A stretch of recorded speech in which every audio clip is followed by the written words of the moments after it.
we need to start being more open about how divorce affects our mental health. Divorce. It is one of the most difficult and stressful of life events, and is faced by thousands upon thousands of us each year. In spite of the statistics, I never thought I'd be one of them. Until, after nearly 9 years of marriage, I was. In 2016 over 106,000 opposite-sex marriages ended in divorce. But what happens next? How do we pick up the pieces and start again? And what happens when you throw into the mix a background featuring 2 major bouts of depression? 3 years on from the end of my marriage, it's fair to say that a lot has changed. It's taken a lot of adapting to living alone, being a single parent, dating again, a real eye-opener that one, and has also been a time of great discovery, of learning who I am when forced to face life on my own. And, despite the pain, the heartache, the upheaval, I wouldn't go back. If life hasn't often felt as though it's been going my way in the last 3 years, I can say in all honesty that I'm a better man for it. How did divorce affect my mental health? My struggles with depression in 2006 and 2013 had led to absences from work of 5 months and 4 months, respectively.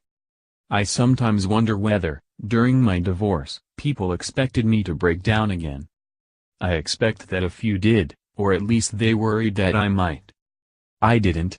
In some ways I wonder if it was because of my previous struggles that I didn't break down during my divorce, the knowledge of what I had already been through and survived somehow protecting me, bolstering me with the sense that nothing could be worse than what I had already been through.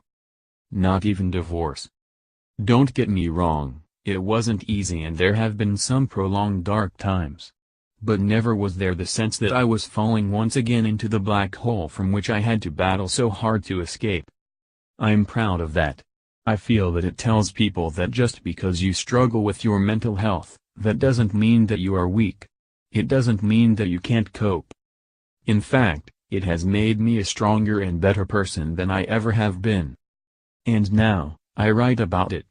For the past 2 years I have been writing about my experiences, a process of catharsis and self-discovery for me, and, I hope, a source of comfort and support for others that are facing similar challenges in their own lives.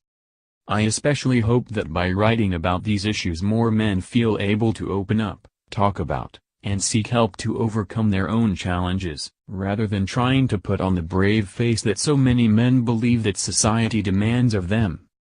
The reality is that such brave faces are often masks that hide the reality of what is going on inside. Eventually, the feelings of pain, confusion, loneliness and despair will come crashing in and will have to be faced and dealt with. There's nothing wrong with admitting this, nothing shameful in crying tears for all that we have lost. It's only when we have done this that we can truly build a better future, free from the ghosts of the past. It's funny how life can be. Just when we feel we have our feet firmly on the ground, the carpet can be whisked away from beneath us and we end up on our backsides, wondering just how we're going to get back up again. Yet, out of our darkest times can come the very best of times. Why the smoking ban in mental health hospitals is cruel. How can managers and businesses help mental health in the workplace? Families speak out after girl in number 039, with perfect life on Instagram and number 039, killed herself. In December I published my account of divorce and depression, something changed. Never would I have thought that this was possible, yet in little more than a few weeks I will be able to hold my own book in my hands. I had to go there to get here, and I wouldn't ever want to go back there. But, as I look forward to all that the future holds, to all of the new possibilities, I'm glad that I've been. Life is good again. Something changed, Stumbling Through Divorce, Dating and Depression is published by Sixth Element Publishing and can be pre-ordered now. It's also available on Kindle. More, World Suicide Prevention Day, Why You Should Take a Minute to Change Your Life.